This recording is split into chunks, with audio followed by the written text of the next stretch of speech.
Hey socialites, welcome back to my channel, and if you're new here, my name is Ariel.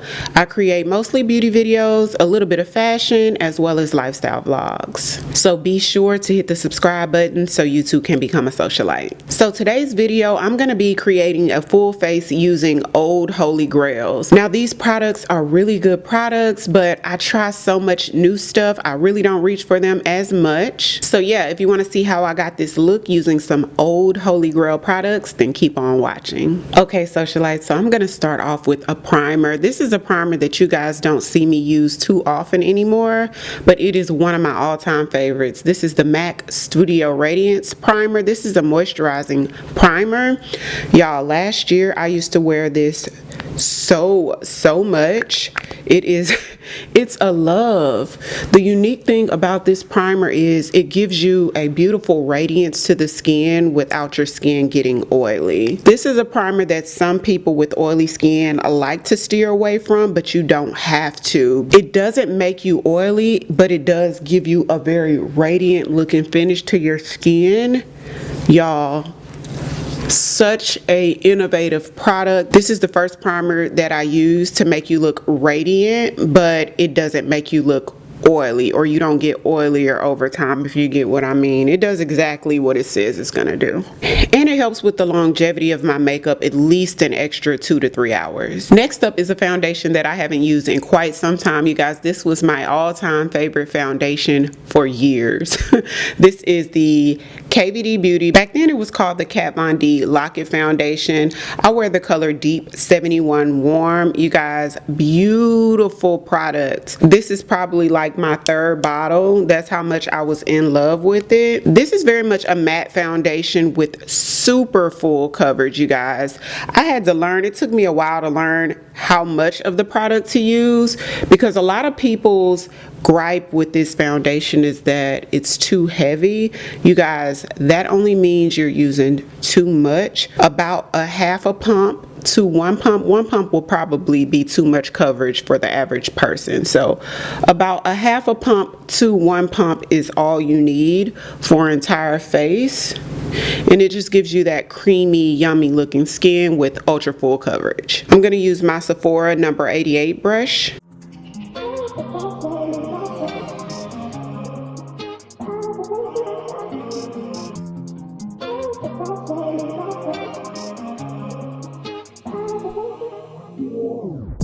So for highlighting, I'm going to use a concealer that I used to use nonstop. This was my go-to concealer before the Huda Beauty Faux Filter came out, and I fell in love with that, but it's still one of my favorites, you guys. I take this with me every time I go on a trip because it's so secure and easy to travel with. This is the Rare Beauty Concealer in the color 400W. I love the applicator of this. It's like a slanted applicator that's like perfect to fit right in the crevice on the side there, and then you can get sort of that sharp, crisp angle that way. This video is bringing back so many memories. Yeah, the packaging of this is so nice. I feel like they really did a job. You would think, oh, it's just an angle, but using it on the face, it just goes just where you need it, how you need it. I used to be in love with this concealer, but it is very much still a very good product. I'm gonna take my Sonia Kashuk blending sponge.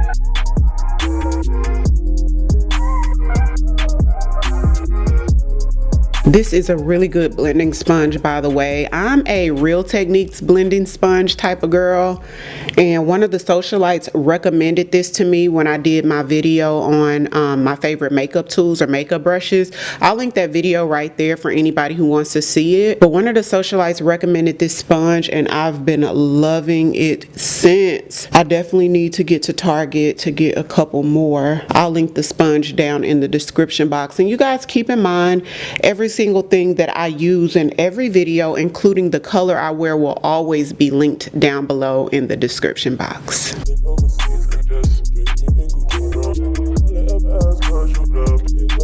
The next product is a product that had me in a complete chokehold last year. When this product came out, it was like I had to tear myself away from using it every time I did my makeup, and it is the e.l.f. putty bronzer. This one's in the color Bronzed Belle. I'm going to use my Japanese brush for this. Go right in here. You guys, if you're looking for an affordable option for cream bronzer, or if you're a beginner and you're looking for a cream bronzer, or you're just looking for a cream bronzer, this is a good one. I feel like it's really easy to blend. It's not as super pigmented as maybe some of the other cream bronzers that you've used, but I like that, especially for a beginner, because you don't have to worry about too much blending because it's so deep and harsh lines. I feel like it gives you the perfect soft bronzed or perfect soft contoured look. I still reach for this bronzer every now and again, but not as much as I used to, so I was super excited to pull this one out. To brighten up just a little bit further under eye, I'm going in with the e.l.f. Hydrating Camo Concealer. This one's in the color Light Sand. This is another product, you guys. I still reach for this every now and again, but not as much as I used to, but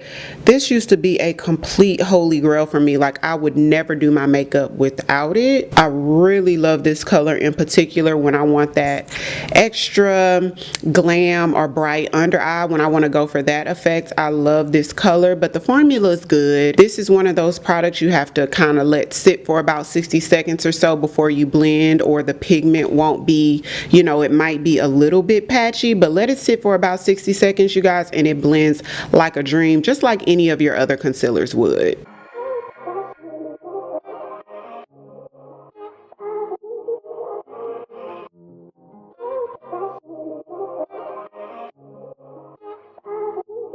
To set my under eye, I'm going in with the Laura Mercier Translucent Loose Powder, you guys. This has been a holy grail for many years, but obviously it's something that I still use today. I feel like now I use the Ultra Blur formula a lot more under eye than I do the regular formula, but this is still a powder that I use pretty much every single time I do my makeup. To set all over my face, I'm going to use a powder that I barely use these days. This was the only pressed powder that I owned for many years. Not that just this one particular compact. I've had several over the years, but MAC Mineralized Skin Finish Powder. This was definitely a holy grail for me for many years. I started wearing it maybe about 10 years ago, if not longer, and just the beautiful finish of it. It doesn't give you an ultra matte finish, but it mattifies nicely, gives you a natural sheen in the sunlight, and this is one of those powders that you just can't go wrong with. I actually use them on my clients, and it's always a good choice.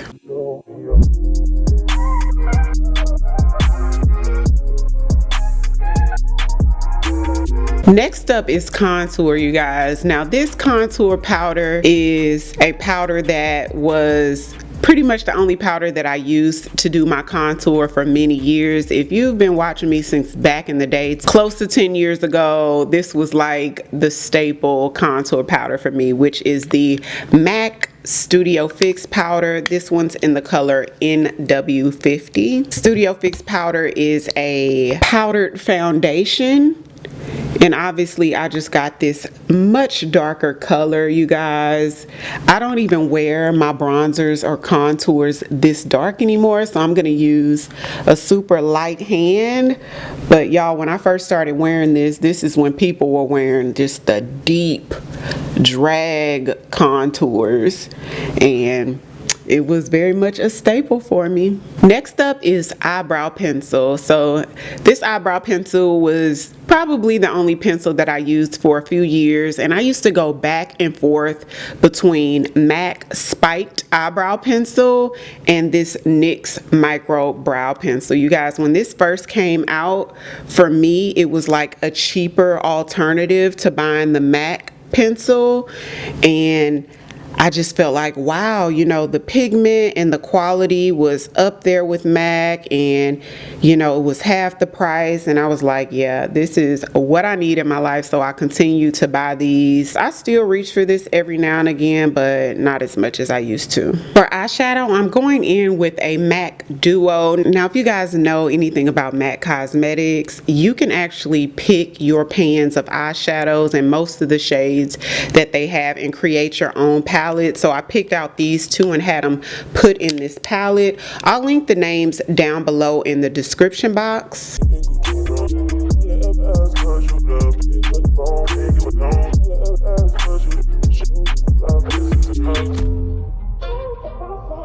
Have y'all been seeing that it looks like MAC is making, I hate to say a comeback because she's always been that girl, but MAC has really been releasing some products that are like, girl, I need to try that out. And some of the socialites have been requesting videos where I use some of their new formulas and or new products.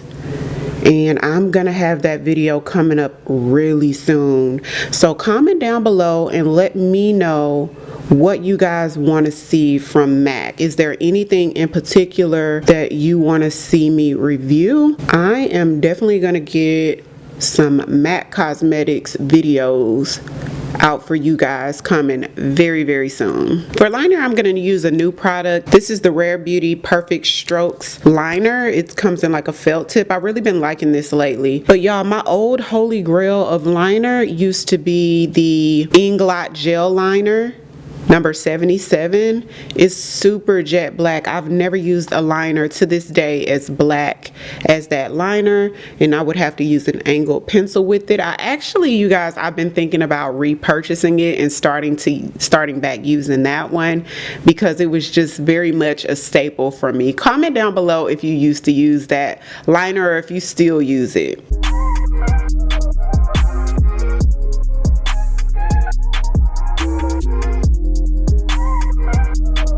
This liner is so super easy to use, by the way. This, I can now say, is the best felt tip eyeliner that I've ever used before. I've tried quite a few and it's never quite, it's either the formula wasn't great or either the felt tip part was kind of skippy or not quite right, but they really got this right and I've been enjoying it since I got it. The next product is a product that I use quite often on my channel, but it has always been a holy grail for me. I've been buying this pencil since I know about 2014 or 2015, and it is the NYX Wonder Pencil in the color Nude. It's just a perfect nude color to put in your waterline to sort of brighten and open up your eye.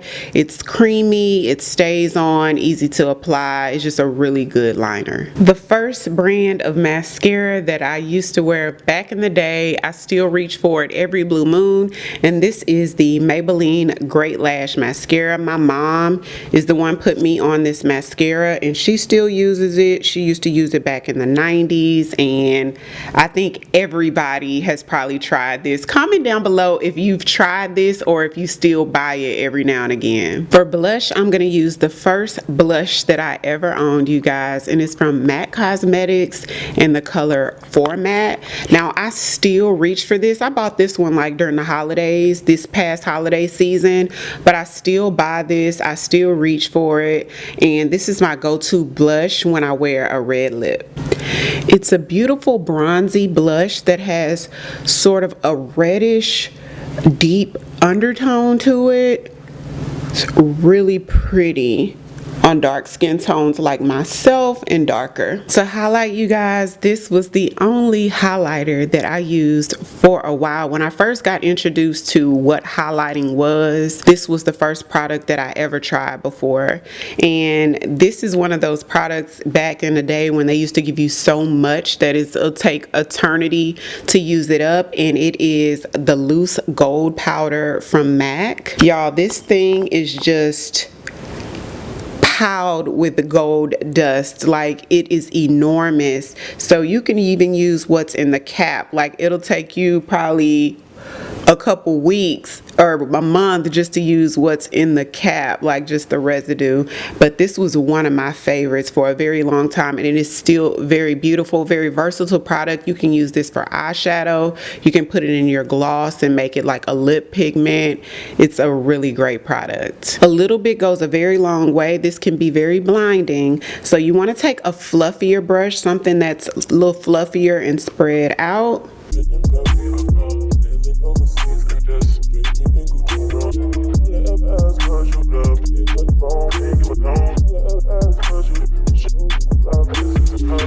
Now, my old Holy Grail lip liner used to be Chestnut from MAC. I'm pretty sure all of you guys are familiar with Chestnut, but I don't have it, so I'm going to use Sephora Collections lip pencil in the color Molasses. I've been using this for a few years now. It's really, really good. This became my new staple after MAC.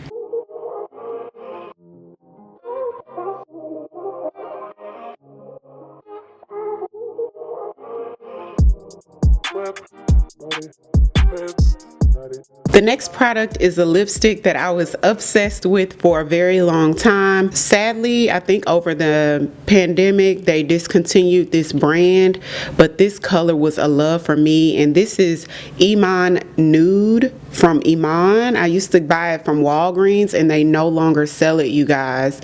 But as you can see at this point, I'm like digging in it, so I have to always use a lip brush to dig in it, and this is the last tube that I have. When they were going out of business, I bought like 3 backups, which was the only 3 I could find, so I'm now digging out the last of it. For me, this was the perfect peachy nude for African American skin tones that just went with every look. The pigment is great, a beautiful pigment, goes on smooth on the lips, and it's super creamy.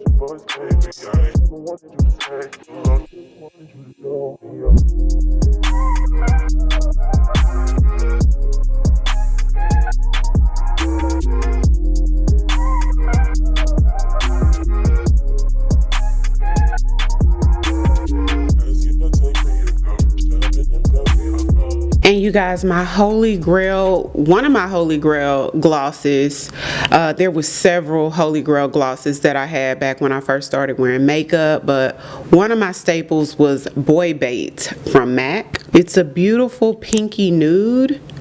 It's their cream sheen, so it's really creamy and it has the perfect amount of pigment where it won't alter your lipstick too much, but then it adds just enough of that color to kind of punch up what you have underneath, and it makes your lips look so juicy. And my Holy Grail setting spray, you guys, this was the only setting spray that I knew of for the longest, which was MAC Cosmetics Fix Plus spray. That's still one of my top favorite setting sprays, but because I don't have that, I'm going to use the next best thing, which is the MAC Fix Plus spray, the Magic Radiance edition. Now this does pair well with the Radiance primer from MAC. It actually came in a set together during the holidays, so I'm going to use this one. The difference in this one gives you a little bit more of a luminosity to the skin than the Fix Plus spray. It doesn't do that, it just sets it. So this is the final look. It's so interesting that my face, the look that I created today, looks nothing like how my makeup used to look back when I used to actually use these products as my Holy Grails. I use a much lighter hand. My technique is completely different, but it does hold true that these products will forever be some amazing products. One of my Holy Grail fragrances that I was reaching for literally from the time I picked it up, this was well over a year and some change ago, is the Tom Ford Lost Cherry, you guys. This was one of my favorites, but this is still very much a beautiful fragrance. It's moody, heavy on the cherry, it's sweet. Y'all, this is a super sexy, beautiful fragrance. Comment down below if you've used any of these products that I tried today, and what are some of those staple products that you used to use faithfully but don't reach for so much today. If you're new here, welcome. Don't forget to hit subscribe on your way out. Thank you all so much for watching, and I'll see you on the next one. 'Cause I've been where you are.